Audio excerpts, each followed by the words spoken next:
ಅನೇಕ ಜನರ ಬೇಡಿಕೆ ಇತ್ತಿದೆ.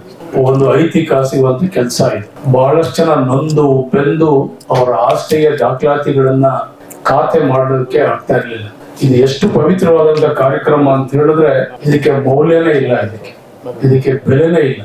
ಯಾರ್ಯಾರು ಕಟ್ಟಡಗಳನ್ನ ಕಟ್ಕೊಂಡಿದ್ದಾರೆ, ಅದು ವಾಣಿಜ್ಯ ಇರ್ಬೋದು ಅಥವಾ ನಮ್ಮ ಸ್ವಂತ ಮನೆಗಳಿರ್ಬೋದು, ವಾಸದ ಮನೆಗಳಿರ್ಬೋದು ಅಥವಾ ಸೈಟ್ ಇರ್ಬೋದು, ಅನೇಕ ಜನರು ಖಾತೆ ಮಾಡ್ಕೊಳಕ್ ಆಗ್ತಾ ಇರಲಿಲ್ಲ. ಸೊ ಇದಕ್ಕೆ ಸಬಲೀಕರಣ ಸಾಕಷ್ಟು ಕೊಟ್ಟಿದೆ. ಇದಕ್ಕೆ ನೀವೇನು ನಕ್ಷೆ ಬೇಕಾಗಿಲ್ಲ ಅಥವಾ ಪ್ರಾಧಿಕಾರದ ಅಪ್ರೂವಲ್ ಬೇಕಾಗಿಲ್ಲ, ಏನು ಬೇಕಾಗಿಲ್ಲ. ನಿಮ್ಮ ಸೇಲ್ ಡೀಡ್ ಒಂದು, ನಿಮ್ಮ ಹತ್ರ ಇರುವಂತ ಕಂದಾಯ ರೆಸಿಪ್ಟ್ ಇರ್ಬೋದು ಅಥವಾ ವಾಟರ್ ಬಿಲ್ಲು, ಕರೆಂಟ್ ಬಿಲ್ಲು, ಮತ್ತೊಂದು ನಿಮ್ಮ ಹತ್ರ ಸಬಲೀಕರಣ ಮಾಡಿ ಸಿಂಪ್ಲಿಫೈ ಮಾಡಿದ್ದಾರೆ. ಇದನ್ನೆಲ್ಲವೂ ಕೂಡ ಅಷ್ಟನ್ನ ಕೊಟ್ಟು ಇವತ್ತು ನೀವೆಲ್ಲರೂ ಕೂಡ ಬಿ ಖಾತೆಯನ್ನ ಇವತ್ತೆಲ್ಲರೂ ಕೂಡ ನಿಮ್ಮ ಆಸ್ತಿಗಳಿಗೆ ತಾವೆಲ್ಲರೂ ಕೂಡ ಮಾಡ್ಕೋಬಹುದು. ಅದನ್ನ ಇಂಟರ್ನ್ ಅದರ ಪ್ರಯುಕ್ತ ನೀವು ಅದಕ್ಕೆ ಟ್ಯಾಕ್ಸ್ ಕಟ್ಟು ನೀವು ಕೂಡ ರೆಗ್ಯುಲೈಸ್ ಮಾಡಿಕೊಂಡು ನಿಮ್ಮ ಆಸ್ತಿಗಳನ್ನ ನಿಮ್ಮ ಹೆಸರಲ್ಲಿ ಇವತ್ತು ಮಾಡ್ಕೊಳ್ಳುವಂತ ಒಂದು ಅವಕಾಶ. 3 ತಿಂಗಳಲ್ಲಿ ಈ ಕಾರ್ಯಕ್ರಮವನ್ನ ಯಶಸ್ವಿಯಾಗಿ ಮಾಡ್ಬೇಕಂತೇಳಿ 3 ತಿಂಗಳಾದ್ಮೇಲೆ ಮತ್ತೆ ನಿಮ್ಗೆ ಎಕ್ಸ್ಟೆಂಡ್ ಮಾಡ್ತಾರಂತೆ. ಅವತ್ತು ಕೂಡ ತಾವೆಲ್ಲರೂ ತಿಳ್ಕೊಬೇಡಿ, ಇನ್ನು ಯಾವತ್ತೂ ಇಂಥ ಅವಕಾಶ ಸಿಗಲ್ಲ. ಇದನ್ನ ತಾವೆಲ್ಲರೂ ಕೂಡ ಒಂದು ಆಂದೋಲನ ರೀತಿಯಲ್ಲಿ ಪ್ರತಿ ವಾರ್ಡಲ್ಲೂ ಕೂಡ ಸಭೆಗಳನ್ನ ಮಾಡಿ ಅವರಿಗೆ ಮಂದಟ್ ಆಗೋ ರೀತಿಯಲ್ಲಿ ಹೇಳಿ ಅವರಿಗೆ ಖಾತೆಗಳನ್ನ ತಾವೆಲ್ಲರೂ ಕೂಡ ಮಾಡಿಕೊಡ್ಬೇಕು.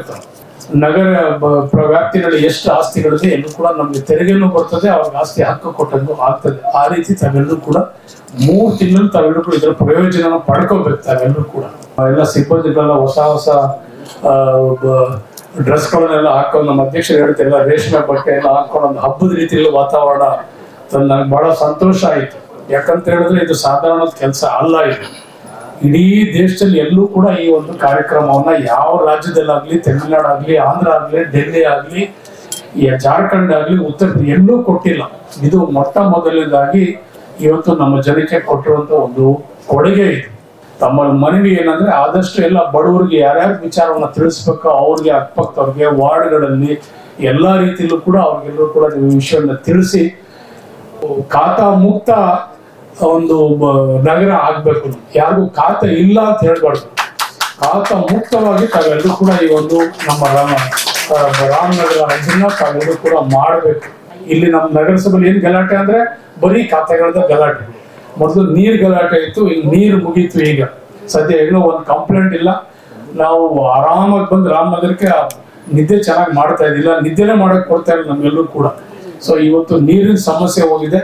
ಆದಷ್ಟು ಬೇಗ ಸೈಟ್ ಕಳೆದು ನಾನು ಅಧ್ಯಕ್ಷರಿಗೆ ಮತ್ತೆ ನಮ್ಮ ಕಮಿಷನರ್ಗೆ ನಮ್ಮ ನಗರಸಭೆ ಸದಸ್ಯರು ಹೇಳ್ತಾ ಇದ್ದೀನಿ, ಸೈಟ್ಗಳ ವಿಚಾರ ಎತ್ಕೋಬೇಕು. ಯಾವ್ಯಾವ ವಾರ್ಡ್ ಎಷ್ಟೆಷ್ಟು ಅಪ್ಲಿಕೇಶನ್ಗಳನ್ನ ಬಂದಿದೆ, ಆ ಅಪ್ಲಿಕೇಶನ್ ಯಾರ್ಯಾರು ಅರ್ಹರಾಗಿದ್ದಾರೆ ಒಂದು ವಾರ್ಡ್ ಸಮಿತಿಗಳು ಮಾಡಿ ಆದಷ್ಟು ಬೇಗ ಸೈಟ್ಗಳಿಗೆ ಒಂದು ವಿಚಾರವಾಗಿ ತಾವೆಲ್ಲರೂ ಕೂಡ ಇದನ್ನ ಕೆಲಸ ಪ್ರಾರಂಭ ಮಾಡಬೇಕು. ಇನ್ನೊಂದು 3 ತಿಂಗಳು 4 ತಿಂಗಳು ನಾವೆಲ್ಲರೂ ಕೂಡ ಸೈಟ್ ಕೊಡುವಂತ ಕೆಲಸನೂ ಕೂಡ ಮಾಡಬೇಕು.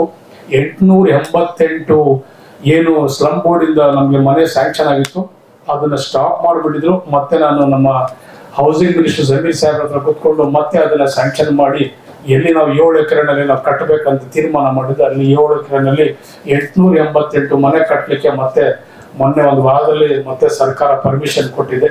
ಅದಕ್ಕೆ ಆದಷ್ಟು ಬೇಗ ತಾವೆಲ್ಲರೂ ಕೂಡ ಚಾಲನೆಯನ್ನ ಕೊಡಬೇಕು. ಸುಮಾರು ನಮ್ಮ ಹತ್ರ 13,000 ಅಪ್ಲಿಕೇಶನ್ ಇದೆ.